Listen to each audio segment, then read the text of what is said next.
Olá, sejam todos bem-vindos à Sociedade Espírita Renovar, o Ser. Nós estamos aqui para conversar hoje sobre a reencarnação e a sabedoria de muitas vidas. Eu sou Anny Vargas, eu sou terapeuta, sou psicanalista, sou analista de desenho humano, trabalho no atendimento com pessoas, trabalho com pessoas já há muitos anos.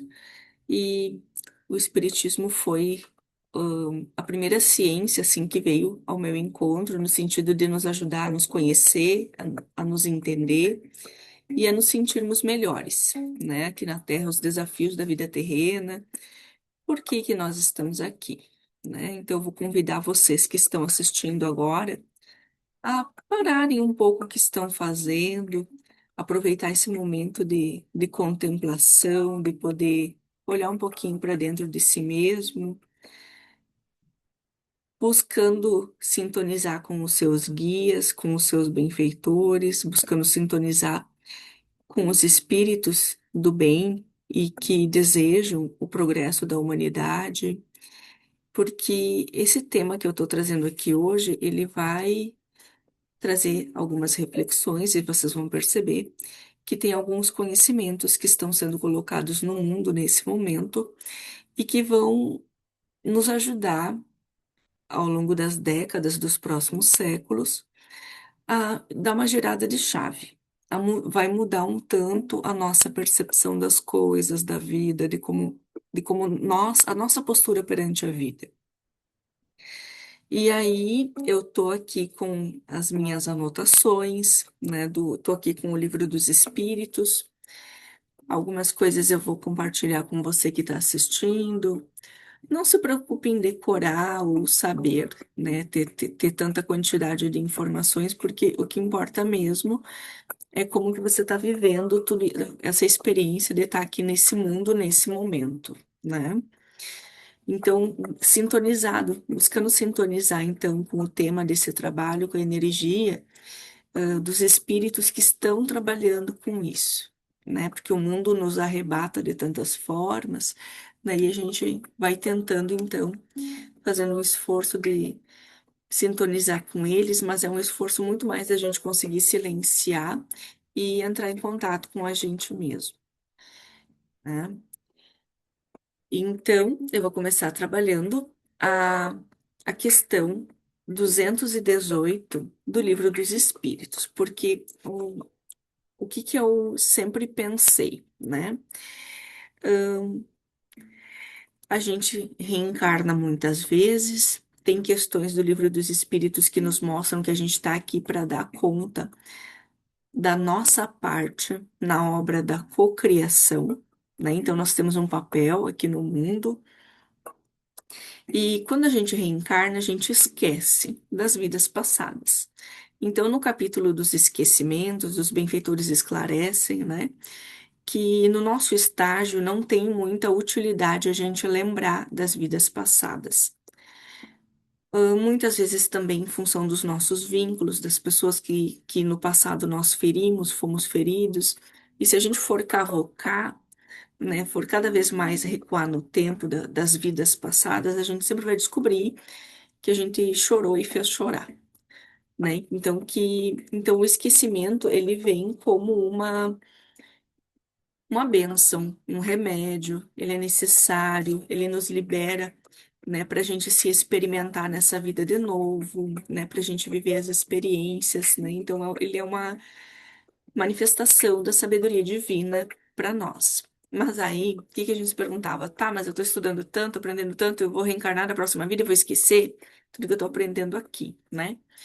Então, se a gente reencarna várias vezes, e a gente não se lembra, como é que a gente evolui? Como é que a gente lembra?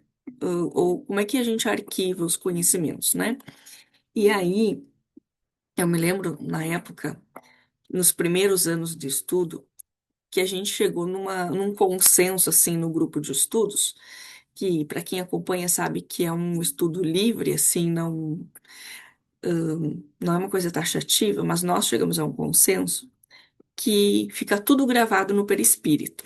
Então, era isso que a gente tinha entendido, que fica né, no corpo espiritual que fica gravado, né, as nossas experiências. E aí tá, na época fez sentido, mas depois de um tempo eu fiquei com uma pulga atrás da orelha no sentido de que como será que isso fica gravado no perispírito de verdade?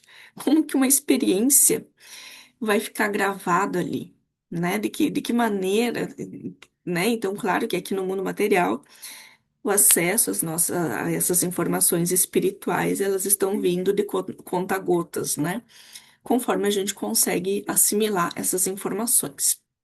Ao longo da vida eu fui estudando espiritismo, depois eu fui fazer estudos da terapia sistêmica, né?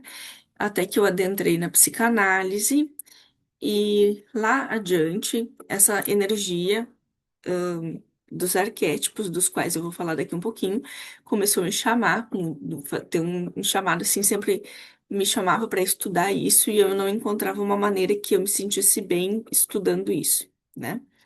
Mas eu já vou explicar qual é a associação que tem, né, com a sabedoria de muitas vidas, né? Então, assim, ó, na questão 218 do Livro dos Espíritos, tem lá onde o Kardec fala sobre as ideias inatas, ele pergunta assim: o espírito encarnado conserva algum traço das vitórias que obteve e dos conhecimentos que adquiriu nas existências anteriores? Resta-lhe uma vaga lembrança, que lhe dá o que chamamos ideias inatas. Daí, na 218A, a teoria das ideias inatas não é quimérica? Não, pois os conhecimentos adquiridos em cada existência não se perdem. O espírito liberto da matéria sempre se recorda. Durante a encarnação, pode esquecê-los em parte, momentaneamente, mas a intuição que lhe fica ajuda o seu adiantamento. Sem isso, ele sempre teria de recomeçar. A cada nova existência, o espírito toma como ponto de partida aquele em que se achava na precedente.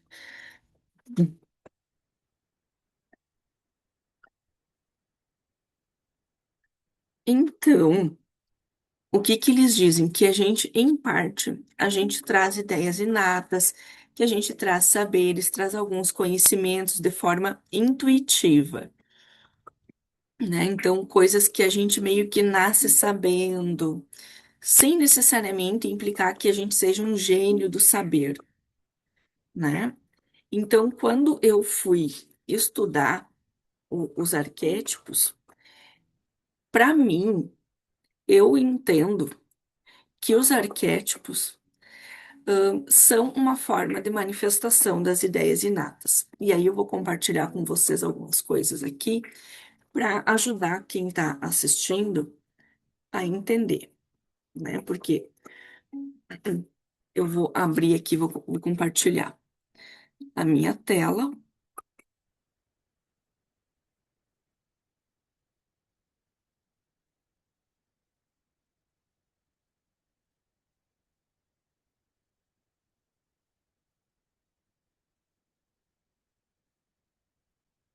Isso aqui,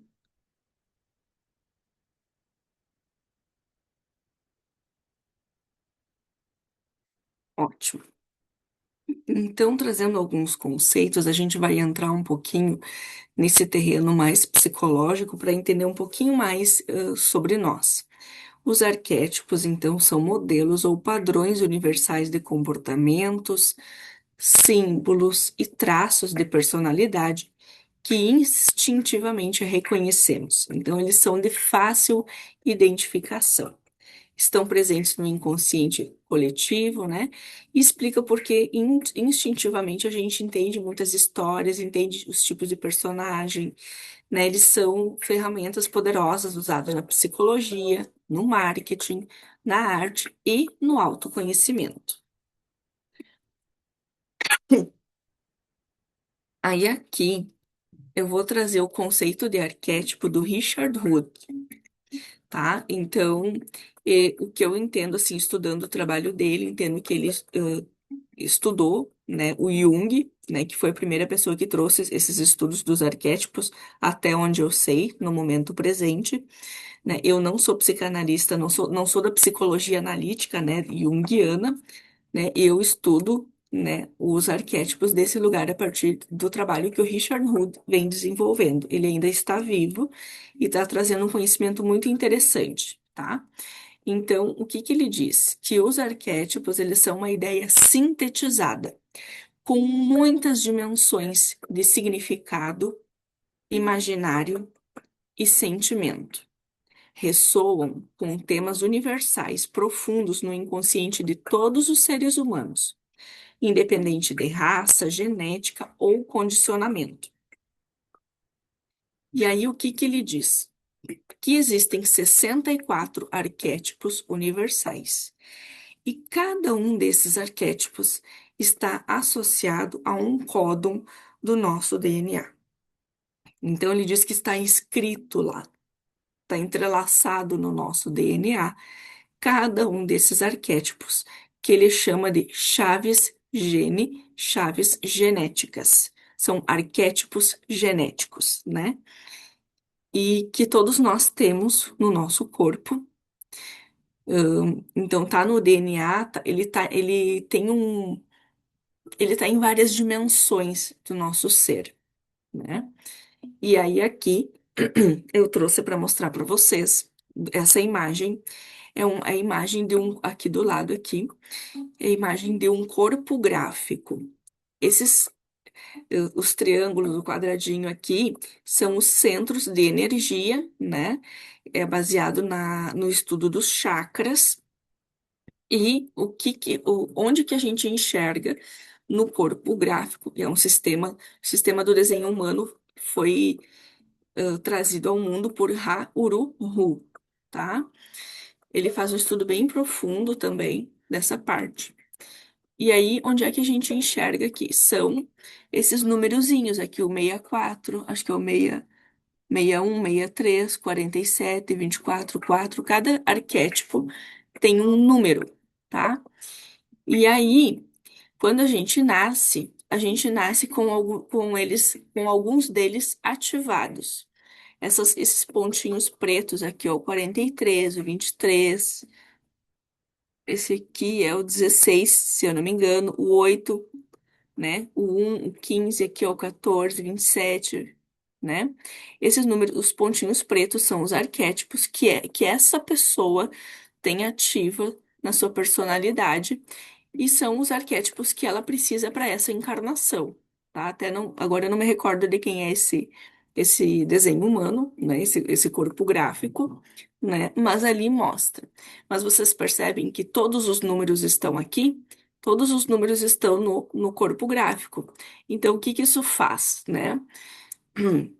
A gente nasce com os arquétipos ativos e aqueles que não estão ativos, se a gente precisar deles num período da vida, ele vai ficar um pouco mais ativo caso a gente precise daquela energia ou a gente vai poder ativar, né? Então, hum, mas normalmente a gente não precisa, porque esses que a gente já tem, esses que a gente já tem ativos, eles já dão conta da nossa encarnação, né? Então, eles estão nos centros de energia, eles estão nos chakras e estão na nossa genética, estão no nosso inconsciente coletivo, né? Então, como ele diz ali, ele alcança várias dimensões, né?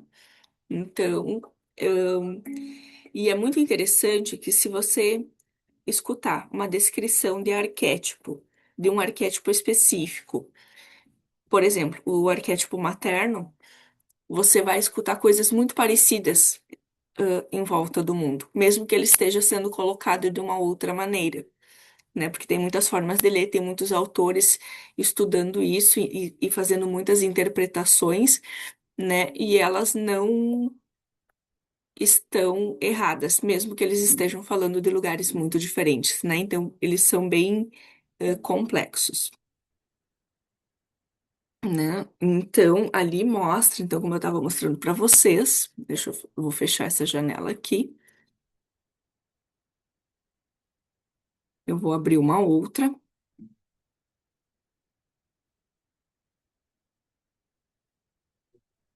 porque assim, ó, essa reflexão, por que que eu estou trazendo isso aqui para mostrar? Porque os arquétipos, eles estão ativos e através daquelas ativações a gente consegue acessar conteúdos de outras vidas de maneira simbólica. São eles que nos possibilitam acessar aquilo que a gente viveu, né, de alguma maneira, e aquilo que a humanidade já viveu em relação àquele conteúdo específico. Então, é por isso que no Livro dos Espíritos, olha só, ahn, na resposta, os livros sobre se a gente conserva algum traço das vitórias das vidas passadas e dos conhecimentos, os benfeitores dizem que resta-lhe uma vaga lembrança.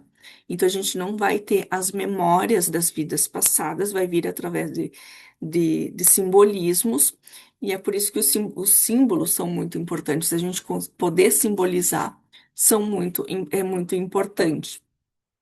Da mesma maneira que eu fiquei me perguntando, tá. Mas como é que eu vou levar? Eu tô aprendendo tanta coisa nessa vida. Como é que eu vou levar isso de hoje, que eu tô aprendendo nessa vida, para uma próxima, sendo que a gente não leva livro, a gente não leva, a gente não memoriza as coisas que a gente, né? A gente não decora as coisas de uma vida para outra. E como que a gente leva, como que a gente tira proveito de tudo isso para carregar esse saber para outras reencarnações? Então, eu comecei a pensar mais sobre isso. E os benfeitores falam também, no estudo da reencarnação, que a gente precisa das experiências aqui na Terra e que a gente está aqui para aprender. E que o que que eu aprendi também, assim, estudando na área da educação, né? Os nossos processos simbólicos. A gente precisa simbolizar. E a gente precisa transformar em algo nosso aquilo que a gente está estudando. É por isso que no Espiritismo você tem o estudo e você é chamado para trabalhar de alguma maneira. Por quê? Porque é o trabalho que vai te dar a experiência de acordo com aquilo que tu estudou. Porque as informações técnicas, se elas não ressoam com uma pessoa que você é, não adianta saber, né? Então, é um saber que acaba se transformando numa obesidade intelectual que acaba incomodando e muitas vezes pesando na consciência, das pessoas depois que elas morreram. Ah, mas eu sabia disso, por que que eu não fiz, né? Não fiz tanto todo o bem que eu gostaria, né? Então, tem muitos arrependimentos, assim, depois da morte. Mas no atendimento com os espíritos na reunião mediúnica, eu percebi que era muito mais uma questão de interpretação, de entendimento da vida, de para que que servia todo aquele conhecimento, para que serviam todos aqueles livros, né? Todos aqueles saberes. E aí, muitas vezes, a pessoa se agarra a uma quantidade de trabalho, mas é muito mais uma coisa muito compulsiva, que não está trazendo tanto uma transformação dentro. Então, essa transformação a gente faz a partir daquilo que a gente sente, o que eu sinto que eu quero e o que que eu sinto que eu tenho condições de fazer com isso que eu já sei. E a humildade de aceitar que tem muitas outras coisas que eu já sei e que eu ainda não consigo ser e que eu ainda não consigo saber, dar conta disso, experimentar, né? Então, essa reflexão é muito importante. Transformar aquilo que você aprende com os espíritos em algo seu, em algo que faça sentido para ti, em algo que ressoa com o desejo da tua alma. É para isso que o espiritismo está aqui, para que a nossa fé tenha uma conexão com a pessoa que nós somos, né? Porque a fé exterior, né? Ela não nos sustenta, o que sustenta é o que a gente constrói por dentro, né? Então, essa reflexão, ela é muito interessante. Então, associação que eu fiz aqui, para mim ficou muito, trouxe muito que essas ideias inatas que os espíritos estão falando ali podem se manifestar através dos arquétipos, né? E aí, a gente tem, no desenho humano, a gente estuda isso, a gente tem algumas ativações conscientes, algumas ativações inconscientes, que a gente não vai perceber tanto assim, mas que a gente igual vai incorporando ao longo da vida. Os arquétipos têm o seu aspecto luminoso, que é o talento que a gente veio manifestar no mundo, e tem o seu aspecto de sombra pessoal, daquelas experiências que a gente ainda não se desvencilhou, que a gente não encontrou ainda a melhor maneira de manifestar, né? E aí, no trabalho do Richard Hood, eu vou mostrar o livro para vocês. O livro é esse aqui. Ele fala sobre a Cid, né? Que a Cid é a dádiva divina, né? Então, é a manifestação mais elevada daquele arquétipo, de cada arquétipo específico, e que a gente não consegue compreender com a mente. E isso me chamou muito a atenção, que tem coisas que a gente não consegue compreender com a mente, que a gente precisa viver, que a gente precisa sentir, e que o campo da linguagem não existem palavras para expressar. Né, algumas experiências que a gente vive quando a gente consegue manifestar a CID, né, de algum desses arquétipos, né? Então, ele abre o campo para essa reflexão. E isso me recordou um episódio que aconteceu numa reunião mediúnica, vários anos atrás, foi antes da pandemia, no grupo de estudos de sábado. À tarde, que a gente fazia um grupo, era um grupo muito grande, que a gente participava no Lar de Joaquina, né? E o seu Antério, que era a pessoa responsável, né? E num desses estudos, nós ficamos muito tempo discutindo sobre Deus, que é Deus, como é que ele não é, e tentando entender, e nós ficamos envolvidos naquela discussão o tempo todo.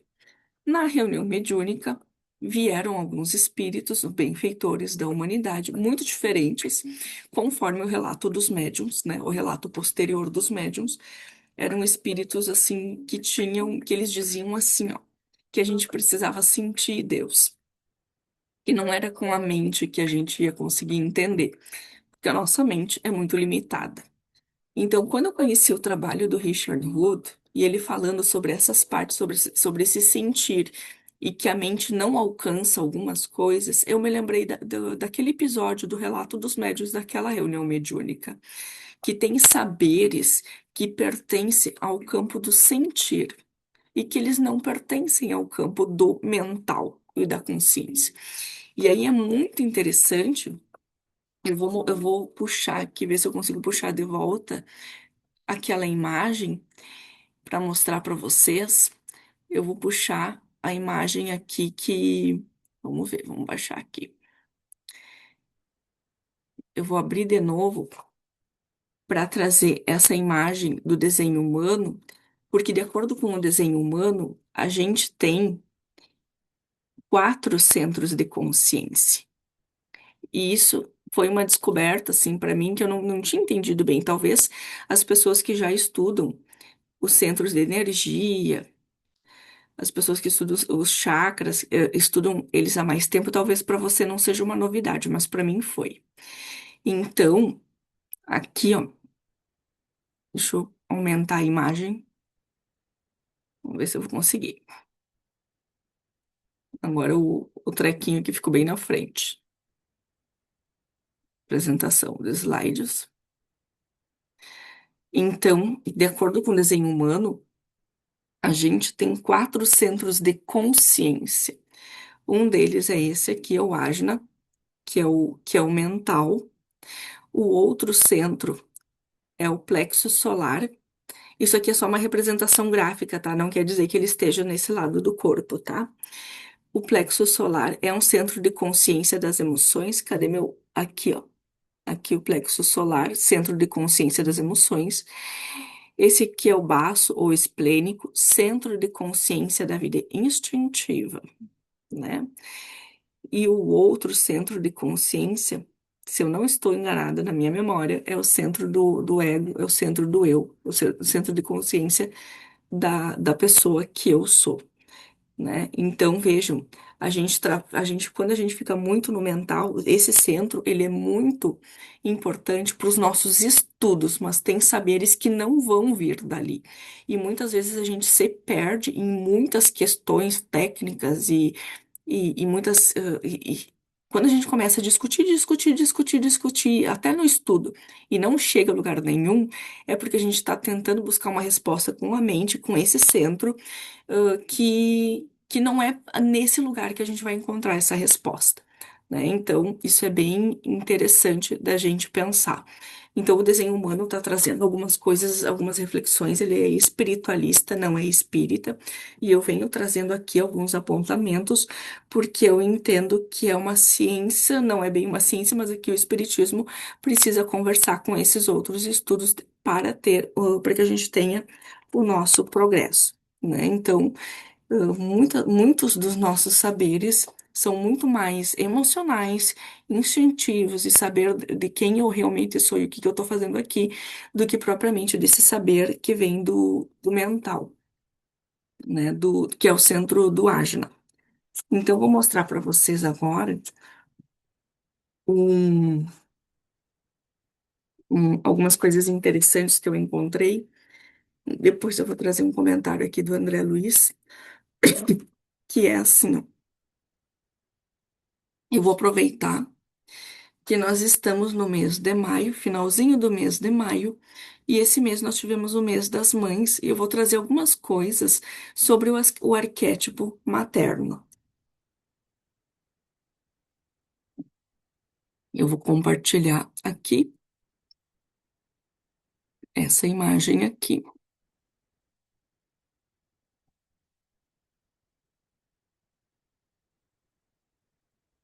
Então, assim, ó, o arquétipo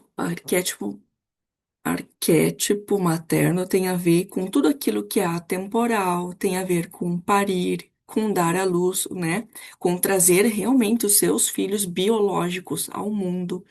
Tem a ver com o exercício da maternagem, com a rede de apoio, né? Tem a ver com vários. Isso aqui também. Com várias. Tem a ver com o nascimento e a luz, com a morte, a escuridão, o útero materno, né? A gestação de bebês. Então, ele tem vários aspectos e várias formas de manifestação. Tem a ver com ciclos de 9 meses, né? Então, como eu trouxe, os arquétipos têm os seus dons, as suas luzes e têm as suas sombras e as suas dores. E nós podemos acessar e oscilar, né, entre esses campos.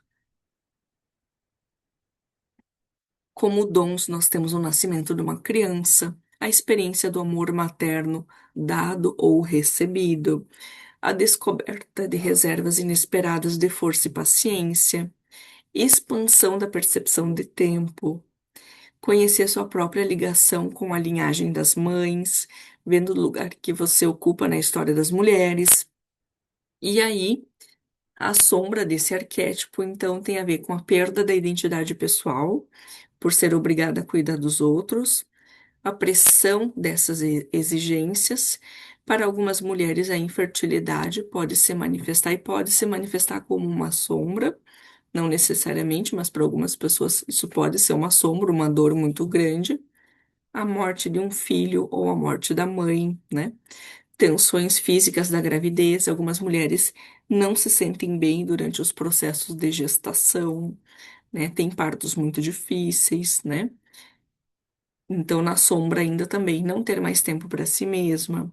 A noção da história familiar na qual você é obrigada a desempenhar um papel. Então, às vezes, algumas mulheres não têm tanto desejo de terem filhos, mas se obrigam a tê-los, né? Se obrigam a tê-los por, porque se sentem muito pressionadas a desempenhar esse papel, senão elas não serão aceitas, né? Então, aqui nós temos o arquétipo materno. A gente poderia pensar assim. Se eu mostrasse só essa imagem em qualquer parte do mundo, as pessoas iam. iam ter uma noção do que eu estou trazendo ali, é uma mãe com um filho, né? E se a gente for pensar, como que o que que é uma mãe? Uma mãe ama, uma mãe cuida, né? Uma mãe dá colo, a mãe é aquela que é sempre chamada, né?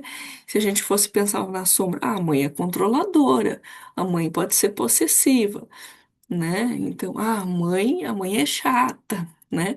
Então, tem algumas coisas que a gente vai, se a gente for perguntar para pessoas em várias partes do mundo o que é uma mãe, vão vir descrições muito parecidas, né? Então, isso, o arquétipo materno, ele traz, então, quando a gente tem um filho, esse arquétipo fica muito ativo e pode ativar algumas sombras. Tem um livro publicado que se chama A Maternidade e o Encontro com a Própria Sombra.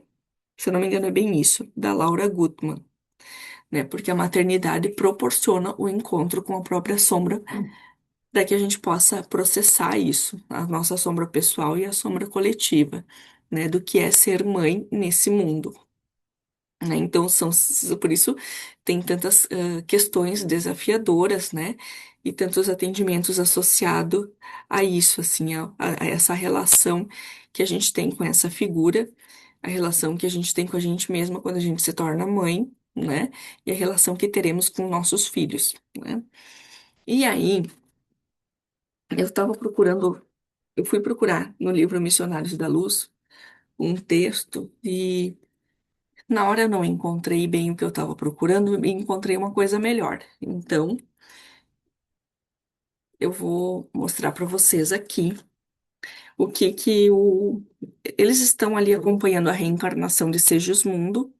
Eu não vou adentrar hoje nesse estudo da reencarnação de Segismundo, mas eu vou trazer um comentário que o instrutor Alexandre deixou para nós. E eu vou ler aqui um pedacinho. A paternidade ou a maternidade são tarefas sublimes. Não representam, porém, os únicos serviços divinos no setor da criação infinita. Então vejam, né? Maternidade e paternidade é o setor de criação no mundo. A gente cocria coisas, cocria filhos, né? Pessoas aqui no mundo, embora a alma venha do divino, mas não são os únicos serviços.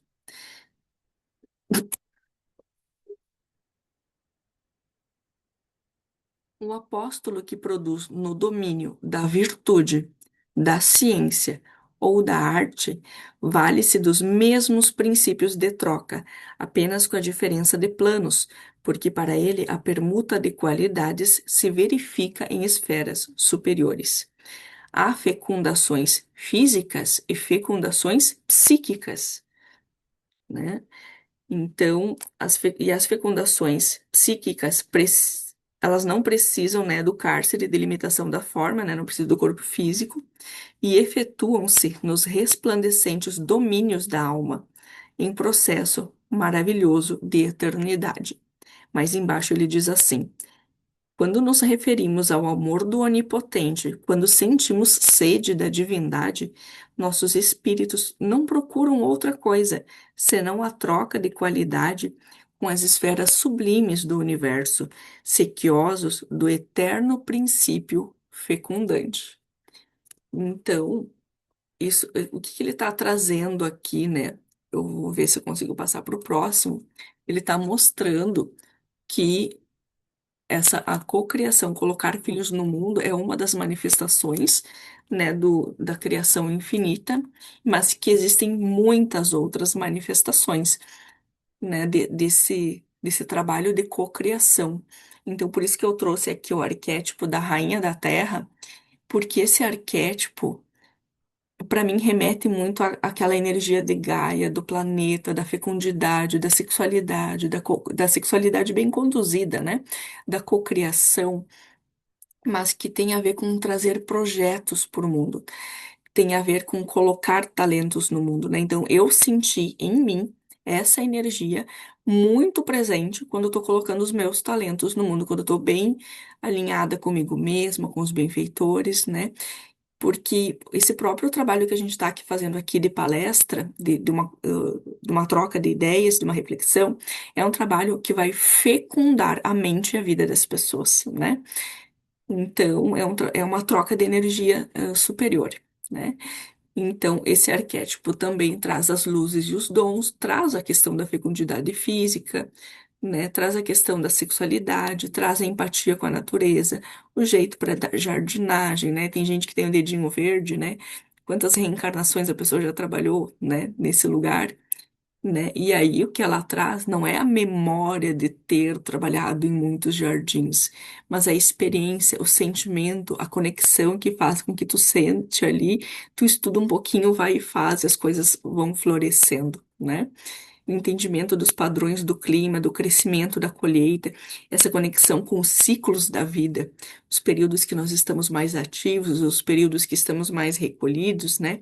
O dom da fertilidade, qualquer que seja a tarefa em questão. Então vejam que esse arquétipo da Rainha da Terra, aqui, ele está muito próximo daquilo que os benfeitores estavam falando aqui, dessas fecundações psíquicas. E traz, sim, o aspecto sombra, né? Com o excesso de frutos diamantes de energia sexual ou oferta de trabalho, que é quando vem coisa demais e a gente não consegue dar conta, a gente não para filtrar, não para ver o que que a gente está fazendo, né? Às vezes a gente se atraca a fazer, né? Então é uma sombra, isso é uma sombra. Fazer sem parar um movimento mais compulsivo, é uma sombra, não é uma luz, né? É um fazer sem reflexão, sem a introjeção daquela experiência, sem a conexão com o que eu estou sentindo, é uma sombra, não é uma manifestação da luz. Olha que interessante isso, né? E aí também podem ter, e daí é um excesso que produz dificuldade. Ou, ao contrário, esterilidade e infertilidade, frieza e aspereza, época em que nada dá frutos, pragas e doenças que prejudicam o crescimento natural, né? Então, assim, às vezes parece que os nossos produtos nada dão frutos, né? Então, também tem a ver, né? Tem pessoas, às vezes, que embora todo mundo nasça com seu desenho ali, né, com seus arquétipos ativos, tem pessoas que são mais ásperas, às vezes tiveram uma vida muito difícil, né? E a gente percebe que tem uma esterilidade ali na vida daquela pessoa que não conseguiu produzir coisas boas nem para si nem para os outros, né? Ou produziu com muita dificuldade, como se o coração da pessoa fosse estéril, né? Então ali também é a manifestação da sombra, né? Mas se tem a sombra, tem a luz, tem o talento ali para ser desenvolvido, né?